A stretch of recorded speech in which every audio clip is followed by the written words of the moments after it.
Good morning. How are you? Hey, thanks for taking a few minutes. I know you got a busy life and down there in Georgia, so tell us a little bit about what's going on with you these days. Nothing much. Just been living down in Georgia for the past 4 years. Have a little baby boy about 2.5 years old. So just enjoying life down here. A little slower than up north, but still a good time.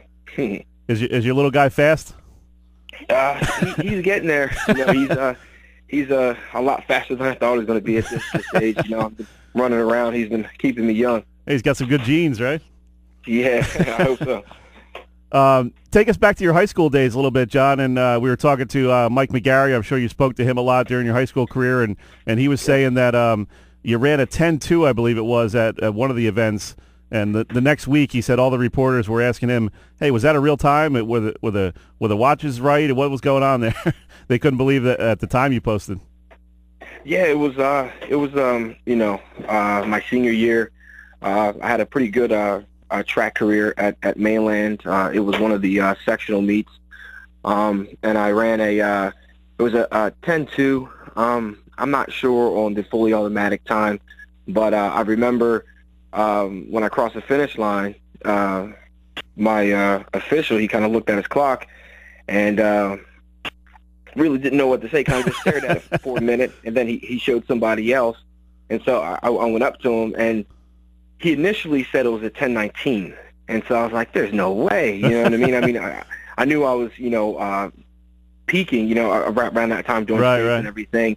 And then, so I just kind of walked away. I was like, you know what, maybe I misheard something. And then he said 10.2, broke the New Jersey state record. I was like, holy cow. So that was a little shocking for me also.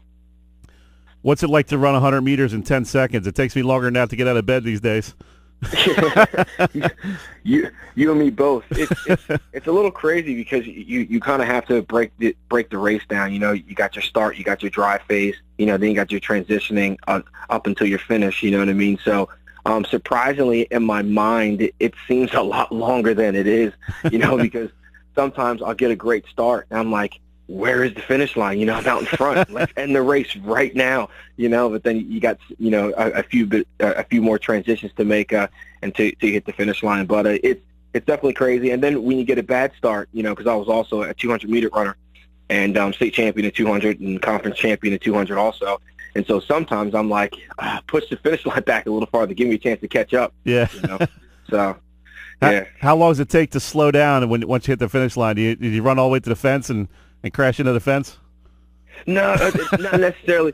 Especially for a guy like me, being a sprinter. Once I pass the 200-meter mark, I really don't have much more left. So I'm already slowing down anyway. So I don't need a whole lot. It was funny because I ran indoor track too, and we have our indoor meets. We ran a lot at Virginia Tech, and they have a famous indoor track. One of the tracks that Michael Vick, ran a lot of his 40 times on, and it's hilarious because they're 60-meter track finish line, and then you literally have probably about 20 more meters to stop, and they got a big crash pad. Yeah. So you kind of run through the finish line, you run up a little bit of this hill, everybody just slams into this pad to help them stop. So, yeah. Now, John, you were back in Linwood this week for a couple days, and saw you out there Thursday morning. What was that like, just being out there on the field and seeing these guys knocking heads, and kind of take you back to your high school career, make you reminisce a little bit? Yes. My stepdad, coached once I got done. So, I was always kind of in, Mainland in terms of, hearing how things were going, and, following the progress with them. But I haven't been back in a long time. And just to see a lot of the progress that they have made, Chuck Smith, he's doing really well with the program. I really like the direction in which they're going. Getting a few old guys back coaching, Marcus Perry being one of them. And, for that team to kind of evolve and transition, it's definitely fun to watch, and to see the direction of the school, Gatley and in the way his vision on where he wants to take the program. I really like it. I enjoyed being back. Unfortunately, haven't been back in a long time, so it was kind of good to see. A lot of things started for me there in terms of my athletic career, and it's kind of see a bunch of those guys following the same path in terms of being a kid and growing up and playing football. So it was definitely a good time. What do you remember, John, most about those seasons where you're winning state championships and what are some of the memories that come back? Just the the Friday night butterflies and the band and the cheerleaders, and that's such a unique experience to anything else. It definitely is, and I was speaking to a few of my buddies and everything back home, and I'll tell people all the time, and they kind of find it hilarious. I was more nervous playing high school football than I was when I was playing in college and I was playing in the NFL because of some of the things that you just said. So you got the band, you got your friends, you got your family. Everybody who means anything to you is watching you. You know what I mean? And so what they think of your performance, you really don't want to let anybody down. Conversely, you play college or NFL, 100,000 fans, you know what I mean? In the spectrum of things, you might have 5 people, 10 people, according where you're playing, and who will come down to watch you to really, know you, the way the people you grew up with in your hometown do. So, you're kind of disconnected a little bit, you know what I mean? You're like, well, this guy really doesn't know me. I'm not going to see him. But in high school, the very next day, you go to Wawa, you go anywhere. It's like, for the most part, that guy was at the game and he saw your performance. So it was definitely, a great experience, one which, definitely has helped shape me to, become the person and the athlete that I was. So it was good to kind of reminisce a little bit, walk on the field and, see a lot of the old statues and scoreboard and, where we used to come out of the locker room. It was cool. Yeah, you don't want to drop a touchdown pass when that cute girl from math class is in the stands, right? Exactly. And that's really all you're worried about in high school anyway. Oh, we know the real deal here. Mm-hmm. Yep. So tell us about your time in the NFL, John. And we're talking with John Stone, former standout at Mainland and Wake Forest. And what's it like playing in the NFL for some of these guys that are listening this morning, the high school football players? It's definitely a great opportunity. One of the things that I always tell a lot of our athletes, when you get to that level, the type of work ethic, doesn't just come. You know what I mean? That work ethic, that drive has, started, back in high school, when I was, training, in the weight room early mornings, college, going to class, going to practice afterwards, lifting in the mornings, things like that. A lot of that just doesn't come, when it's time to go to the league, draft day or combine day or pro day. A lot of that is just ingrained in you, coming up through the years. It was definitely a real, unique experience, playing on Sunday. And some of the guys that, I grew up watching. My first year with Oakland, I was on the practice squad. Everybody's like, Stone, how can you not playing? You know what I mean? And it's like my first year, the 2 starting wide receivers are Jerry Rice and Tim Brown.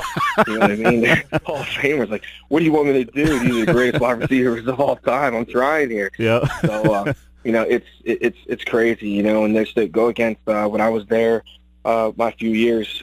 Charles Woodson, he was starting corner. We had people like Warren Sapp. It was just crazy just to be, practicing with these guys, trying to get myself better against guys who I've seen and, had prolific NFL careers, college careers also. Now, John, what's that like as you're going through high school and college? Maybe you have a summertime job, you're making $8 an hour, that kind of thing, and you get that first NFL paycheck, got a couple more zeros at the end, right? Yeah, absolutely. It's definitely crazy, Did you sit there and just stare at it for a couple of minutes? Absolutely. You get paid over the course of 17 weeks, you know what I mean? So it's not like, you get 40 hours, so right. You get this whole lump sum, every week, and you're just like crazy, you know what I mean? It's funny because it's normally the people that you work with, you pretty much all make the same, but yep. I tell the story all the time, the year I played, I think Charles Woodson, he was a franchise player, so yep. He got paid like $8.8 million that year over 17 weeks. Yeah, so I'm going to pick up my check, and he picks up the same check, it's the same size, but he has a whole lot more zeros behind his number than I have mine, and it's crazy to think about the type of money that these guys make. They're very fortunate. Hey, they earn it, man. It's not an easy lifestyle. Absolutely. No, it definitely is, and I get asked that a lot too. How was it? It's crazy because at that point, all my family's back in Summers Point. I was living in California, playing football, and I had a house in Florida. Where I was spending a lot of my all season time. So, completely different parts of the country, you know, flying back and forth to both, you know, supporting houses, you know, in Florida. You know, I got to live out in California, you know, during the season. So it's definitely, you know, a pretty extensive upkeep, you know, for that lifestyle, you know, because at that time, you know, I didn't want to live in California. You know, I just wanted to work in California and come back home, you know, be on the East Coast. So, you know, with that decision, which a lot of guys were doing, you know, because a lot of guys had families or, you know, they didn't want to be, you know, disconnected from, you know, their hometown or where they wanted to live.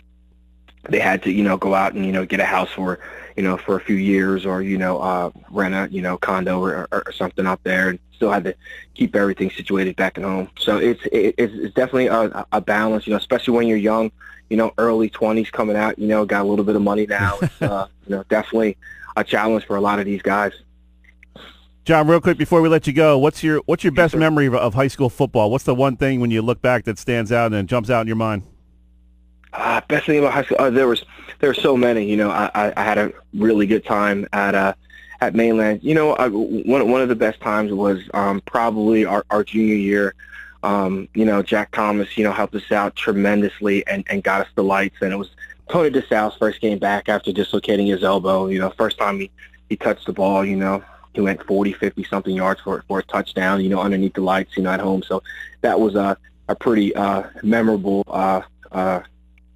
play right there. Kind of stuck out with me. You know, everybody went nuts, and, you know, you can really tell the genuine family nature that, you know, our little town, you know, our high school had, you know, for DeSalle coming back and, you know, playing, and, you know, with Jack Thomas helping us with the lights and everything. You know, it really kind of culminated, and from there everything just took off, and, you know, we made those state championship runs. So, I mean, I think that kind of kick-started everything off for us. Great stuff, John. We really appreciate you taking a few minutes this morning, and great talking some football with you, man. We appreciate it. Good to hear, Sully, and it was good seeing you, buddy. All right, man. Thanks. Appreciate it. Have a great weekend. You too. Thank you. That was John Stone, outstanding player at Mainland Regional, Wake Forest, and also played in the NFL with a couple years with the Raiders and Patriots. So we appreciate him taking a few minutes out of his busy schedule